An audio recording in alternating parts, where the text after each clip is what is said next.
Sociedad, conocimiento, educación. Momento de reflexión con el doctor Gilberto Herrera Ruiz.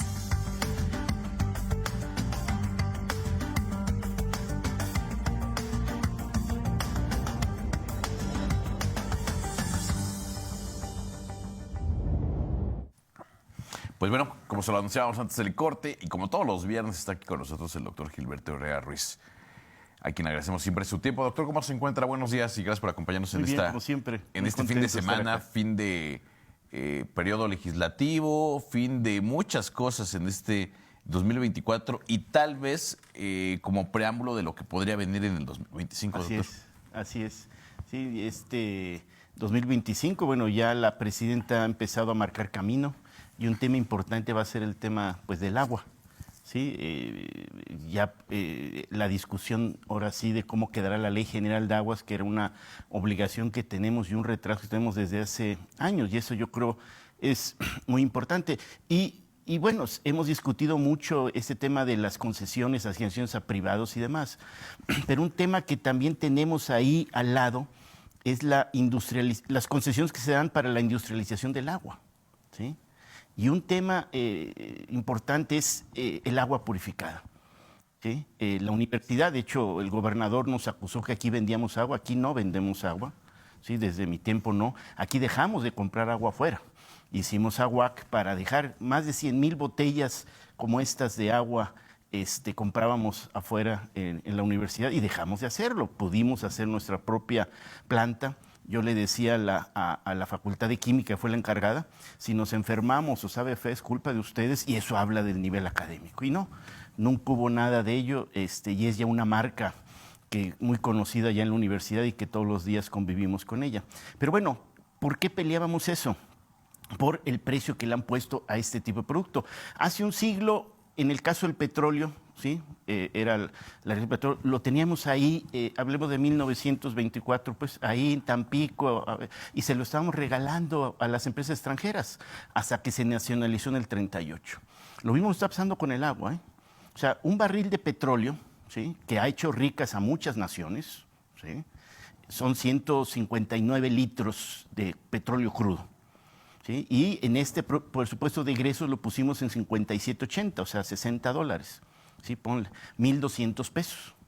¿Sí? Esta botellita de agua comprada en cualquier de estos súpers de aquí afuera y demás, ¿sí? El litro nos está costando 20 pesos. Por 169 te da 3,400 pesos un barril de agua versus, ¿sí?, los 1,200 de un barril de petróleo. Lo que cuesta sacar un barril de petróleo, ¿sí? De perforar, sacarlo, bombearlo, porque es pesado además, y eso, a sacar agua. Y esto se lo estamos regalando a 3 empresas extranjeras, ¿sí? Pepsi-Cola, Coca-Cola y Nestlé, que manejan el mercado en este país y que hace 4 años lo calculaban en casi 17,000 millones de pesos y ahora debe ser mucho mayor. Y ahí estamos perdiendo una gran cantidad. Entonces, en la ley esperemos poner ese detalle. ¿Por qué somos el principal exportador de cerveza? ¿Sí? No porque tengamos una tecnología de primera o una malta de producción, habremos de grano de primera, sino porque le estamos regalando el agua, que después exportamos afuera de una manera gratuita. Entonces estamos dejando unas grandes ganancias, ¿sí? Porque ellos pagan por cada 1,000 litros, digamos, de agua, pagan 66 centavos.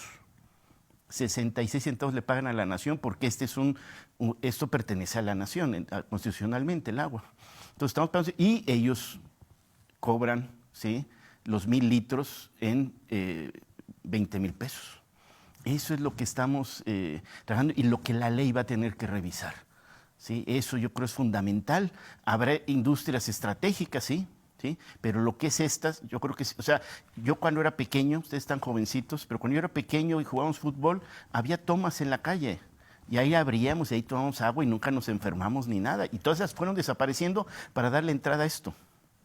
Y somos uno de los países que más agua purificada consumimos.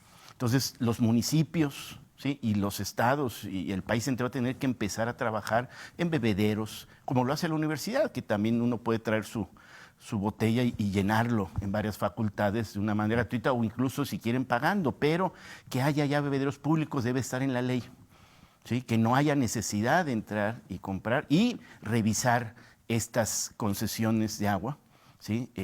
Para empresas extranjeras que han hecho. O sea, ya no solo son los privados que tienen las concesiones de agua potable para las casas, que también hacen un dineral, sino también este tipo de empresas, ¿sí? Y que ahorita dominan las extranjeras, que también hacen un gran negocio con un bien de la nación y de todos los mexicanos. Y habría que revisar, o sea, no solamente el agua purificada, las refresqueras y Ya las, de ahí te vas a y las cerveceras y en las nuestro país. cerveceras, definitivamente. O sea, un estado tan pobre como Zacatecas tiene una gran cervecera que exporta eso. Entonces la gente y los agricultores no tienen agua, pero sí hay agua para exportar. Y lo ves en las comunidades aquí. Aquí se tandea mucho el agua. Sí, en muchas comunidades sí hay tandeo, pero nunca falta el agua en las tienditas para venderles, ¿sí? Y refrescos, cervezas y todo eso para venderles. Entonces vamos a tener que revisar en la ley precisamente a detalle este tema, pues para un bien de la nación, sirva para la nación y no para unos cuantos. En ese sentido, podría ser desde ponerle un precio muy diferente a este tipo de empresas, ¿sí? O que sea un tema como lo hizo la universidad, ¿sí? De empresas nacionales y estatales o municipales, que ese mercado pues les sirva para financiar el llevar agua a donde no haya espacios y demás, porque la tecnología para purificar agua es muy simple. Lo vimos aquí en la universidad y lo presenciamos.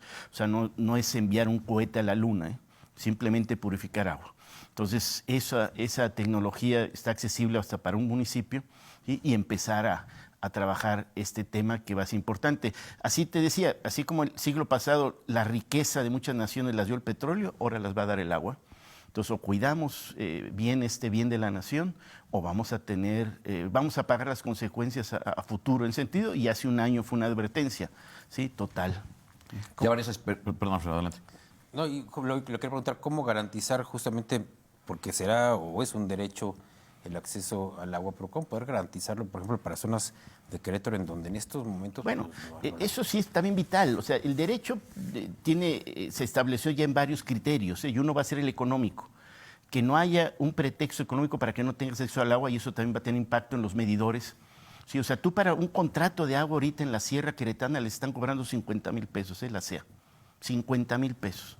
No lo tienen, entonces no tienen agua. Y eso no debe ser un pretexto. O sea, en esta nueva ley, por lo menos el borrador que dejamos, o la ley que aprobamos a nivel comisión, sí que ahí sí quedó, ¿sí? Exigía que del medidor para atrás todo lo había de pagar el Estado. Y del medidor a tu casa, ahora si tú lo pagabas, que es el tubo de tu casa y normal, pero ni el medidor tienes que pagar, ni el contrato de agua tienes que pagar, y nada de eso. Y de acuerdo a las zonas... el nivel de marginación que tienen, el costo de agua que deberían de pagar, que nunca debería de pasar, ¿sí? De un cierto porcentaje del salario mínimo, digamos, o del ingreso económico que el país pone como referencia. Entonces, eso es lo que se debe de poner en ese sentido. O sea, no nada más debe ser cantidad de agua, ni la calidad de agua que también debe de garantizar el Estado, sino también el acceso a nivel económico también debe ser una garantía que debe dar el Estado por el acceso al agua, y que aquí no se está cumpliendo. Ya lo dijo el doctor Cato, ¿sí? Un excelente investigador nuestro, hizo una investigación que en 3 años la SEA tuvo una utilidad de 800 millones de pesos, con todo y lo que significa la administración de la SEA, ¿sí?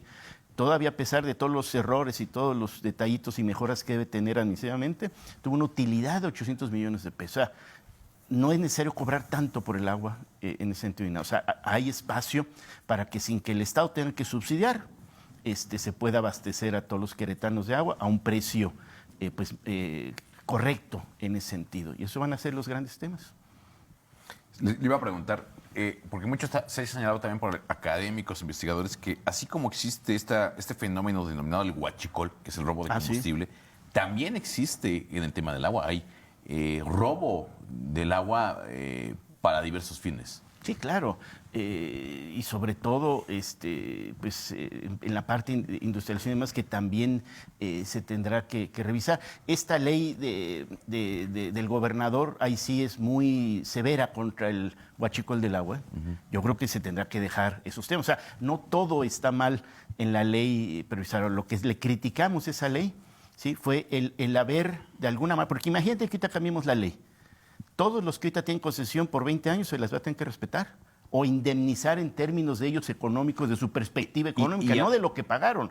Ellos van a querer imponer de su ganancia económica, van a tener 20 años que no gastan nada y todo se lo quedan, una indemnización. Pero habría que revisar también, en ese caso, los actuales concesionarios, pues el derecho humano de que no se le puede aplicar a nadie la ley de forma retroactiva en su perjuicio. Y ellos eso van a aplicar y tú decís, yo me quedo con mis 20 años. Y ese fue el grave error o la urgencia de Curi de sacar una ley para protegerlos, viendo él cómo venía a nivel federal la política en cuanto al agua. O sea, toda esa gente que ya tiene eso por 20 años, y como tú no lo dices, no puede ser retroactiva, ya se salvaron, o si me lo van a expropiar, me van a tener que indemnizar con base al contrato, a valor exactamente, y a la perspectiva de mi ganancia de 20 años. Claro. No de lo que yo pagué por la concesión, que no pagan nada, sino más bien de lo que dejo de ganar. Y esa va a ser la gran también discusión en ese tema. Y eso es a nivel nacional, porque hubo un completo saqueo, ¿sí? de las concesiones y de la cuestión de agua. O sea, desde que se permitió este fenómeno de la privatización del agua, ¿sí? En tiempos de Fox y de Calderón, ¿sí? Se pasaron de 10,000, 12,000 concesiones a más de 300,000. ¿Sí? Entonces, o sea, hubo todo un tráfico en ese sentido porque pues, yo creo que ahí están los grandes negocios futuros y que habrá que poner orden ahí. Ahora, ¿se estará tratando entonces en el 2025 esta iniciativa que se ha ido un poco? Yo creo que sí. Me ha gustado que la presidenta ha puesto énfasis. Cuando fue candidata, platicamos del tema. Le platicamos pues todas las barreras que habíamos tenido para poder aprobar algo en donde también teníamos mayoría, la teníamos en el Senado, más no en el Congreso. Con Cámara de Diputados no teníamos la mayoría en ese sentido, ¿sí? Pero ahorita que se tiene, pues es momento o sea, por eso aprobamos el Plan C para poder hacer estas reformas. Y el agua, que te digo, es una riqueza de la nación, ya no es un bien, es una riqueza de la nación.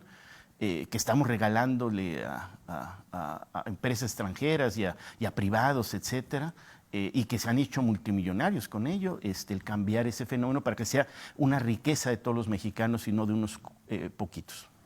Pues doctor, muchas gracias. Gracias, doctor. Nos vemos la próxima semana. Nos vemos la próxima semana. Vamos a una pausa y regresamos con más información aquí para todos ustedes en este espacio de Presencia Universitaria.